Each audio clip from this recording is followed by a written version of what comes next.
Computer field में शुरू से शौक़ था। मेरे सर थे एक बड़े अच्छे आकिब गिलानी साहब, उनका कॉलेज था, मैंने वहाँ से ग्राफिक वेब डिज़ाइनिंग सीखी और उसी बेस पे फिर मैंने इब्रार भाई के साथ ज्वाइन किया, उनका सोशल मीडिया, उनकी वेबसाइट हैंडलिंग और उनके सारे ग्राफिक के काम।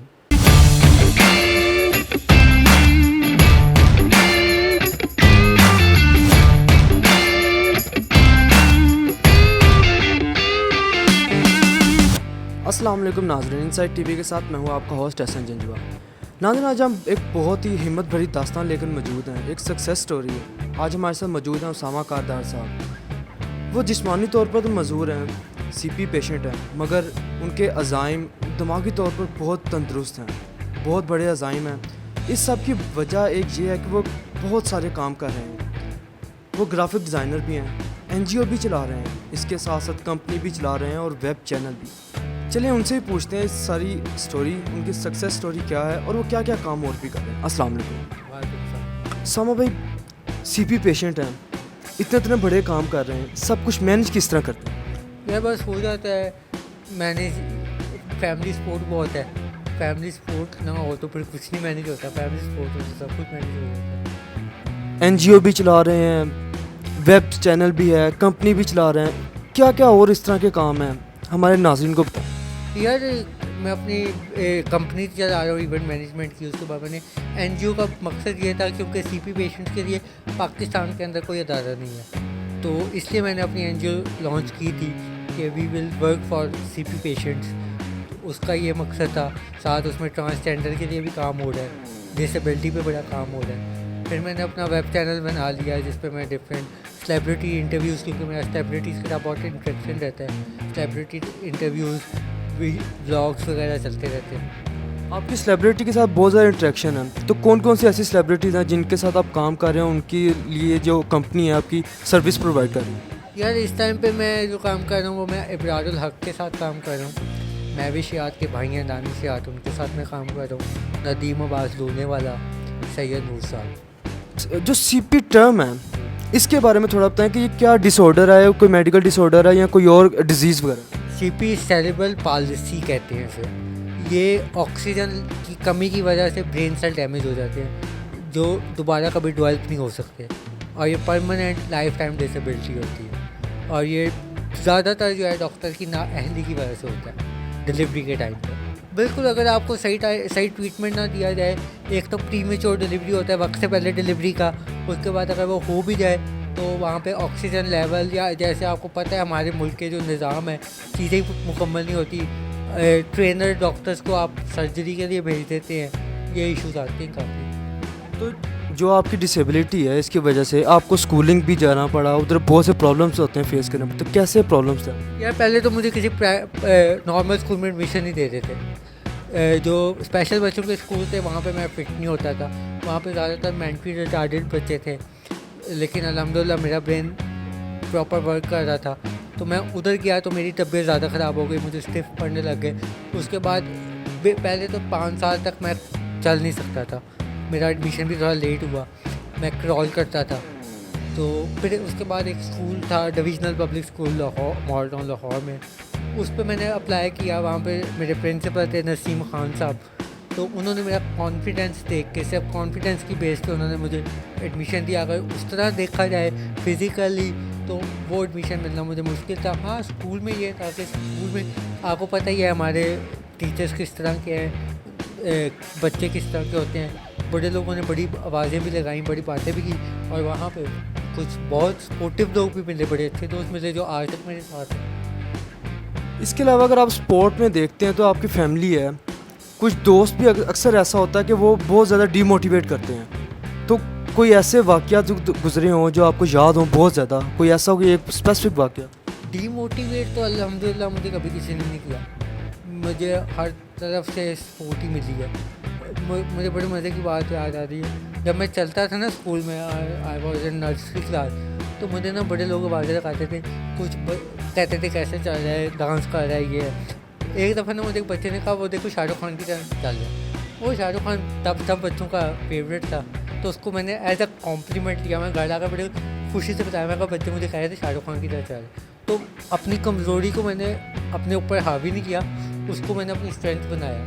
स्पोर्ट्स में हाँ ये होता था कि जब स्कूल में स्पोर्ट्स डे होता था या कोई पीटी होती थी तो मुझे उसमें पार्टिसिपेट करने की परमिशन नहीं देते थे टीचर्स वगैरह, ड्यू टू के कहीं चोट ना लग जाए या कुछ, क्योंकि उनके ऊपर भी रिस्पॉन्सिबिलिटी थी। तो उस चीज़ को मैंने छोड़ के मैंने डिबेट्स के अंदर अपना शुरू कर दिया, सारा डिबेट करना।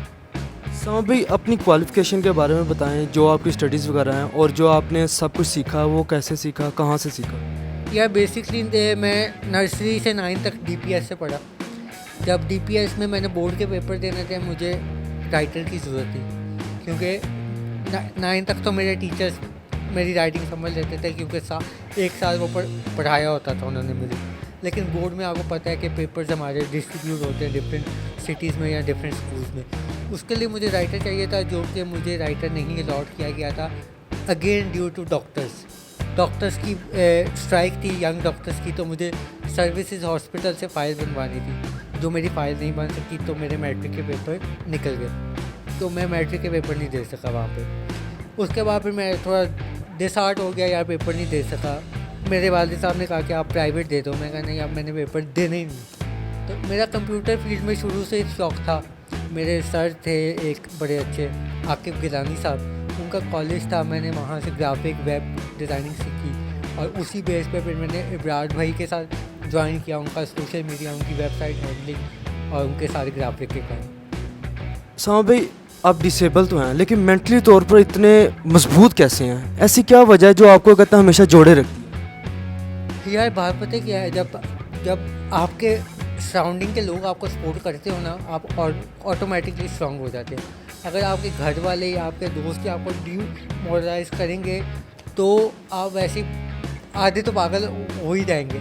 तो सपोर्ट पे बात होती है सारी, कि मुझे फैमिली सपोर्ट और फ्रेंड्स की सपोर्ट बहुत थी। समा भाई सुना है कि आप गाड़ी भी ड्राइव करते हैं, ये कब से सीखी, किस तरह से शौक़ आया और क्यों सीखी? यार गाड़ी अल्हम्दुलिल्लाह मुझे अब 10 साल हो गए गाड़ी चलाते हुए। मैं 7th क्लास में था जब मैं गाड़ी चलानी सीखी, वो भी ऐसे ही शौक़ पड़ा कि आपको पता है लड़कों को तो ख़ास तौर पे गाड़ी चलाने का बड़ा शौक़ होता है। ड्राइवर लेने आता था गाड़ी पे स्कूल, तो उसको बस उसके साथ बैठ के सीख ली और अब 10 साल हो गए मैं गाड़ी चला। लेकिन गाड़ी चलाने के लिए लाइसेंस भी ज़रूरी है, आपके पास लाइसेंस है? यार यही तो हमारे मुल्क की बीमारी है, चाहे नया पाकिस्तान हो चाहे पुराना पाकिस्तान हो, लाइसेंस अलॉट नहीं करते मेडिकल इश्यूज़ के ऊपर। मैंने तो CTO लाहौर साहब को भी कहा था आइए मेरे साथ बैठ जाएँ, अगर कहीं पे कोई गलती होती है उसी टाइम मैं गाड़ी छोड़ के उतर जाऊँगा। CTO साहब मानते नहीं। लेकिन जो आपका प्रॉब्लम है, ये CP प्रॉब्लम, इसमें होता है कि स्टिफ होने का ख़तरा होता है, तो कभी आपको ये डर नहीं लगा कि गाड़ी ड्राइव करते हुए स्टिफ हो जाऊँ और कोई और प्रॉब्लम हो जाए? नहीं यार, स्टिफ वाला जो सीन है ना, वो मेरा 4 साल की उम्र से ख़त्म हो गया। वो मुझे अब इतना कंट्रोल है, 10 साल से गाड़ी चला रहा हूँ, इतना तो अब 10 साल में प्रैक्टिस हो ही गई है कि अल्हम्दुलिल्लाह 10 साल में कोई ऐसा वाक़या नहीं हुआ, तो इतना मुझे अपने पे कॉन्फिडेंट है। समा भाई किसी को भी कोई डिसऑर्डर हो जाए या कुछ भी थोड़ा सा बीमार हो जाता है, वो अपना काम छोड़ के घर बैठ जाते हैं और वो घबरा जाते हैं, उनके लिए कोई मैसेज दें, उनको पॉजिटिव रहना चाहिए या क्या करना चाहिए? यार मैं फिर वही बात कहूँगा कि अपनी बीमारी को जब अपने ऊपर हावी करते हैं तब ये इशू होता है। आप लोग बीमारी के ऊपर खुद क्यों नहीं हावी होते? आप जब खुद बीमारी को हरा देंगे तब तो सही हो जाएगा। मैंने बहुत लोग ऐसे देखे हैं जो बगैर हाथों के भी काम कर रहे हैं। सबसे बड़ी एग्जांपल आपके सामने मैं ग्राफिक डिज़ाइनिंग कर रहा हूँ, मैं वेबसाइट डिज़ाइन कर रहा हूँ, मैं गाड़ी चला रहा हूँ, मैं इलेक्शंस में आगे होता हूँ, मैं कॉन्सर्ट्स अरेंज करता हूँ, इवेंट ऑर्गेनाइज करता हूँ। समा भाई लोग जो हैं वो किसी भी सेलिब्रिटी के लिए सिर्फ एक सेल्फी लेने के लिए पागल हो रहे हैं, लेकिन आपकी उनके साथ बहुत ज़्यादा इंगेजमेंट है और वो आपको बाय नेम जानते हैं, ऐसा कैसे? यार बेसिकली मेरा बचपन से शौक़ था शोबिज़ का। अगर हम थोड़ा पीछे चले जाएं तो मेरे अब्बू के अंकल ही लगते हैं जिन्होंने दिलीप कुमार और मोहम्मद रफ़ी साहब को लॉन्च किया था, AR कारदार फिल्म्स, महबूब साहब के हमजुल्फ थे वो। तो मेरा इंडस्ट्री से बहुत ताल्लुक़ पुराना है, तो फिर मैंने भी जाना स्टार्ट किया।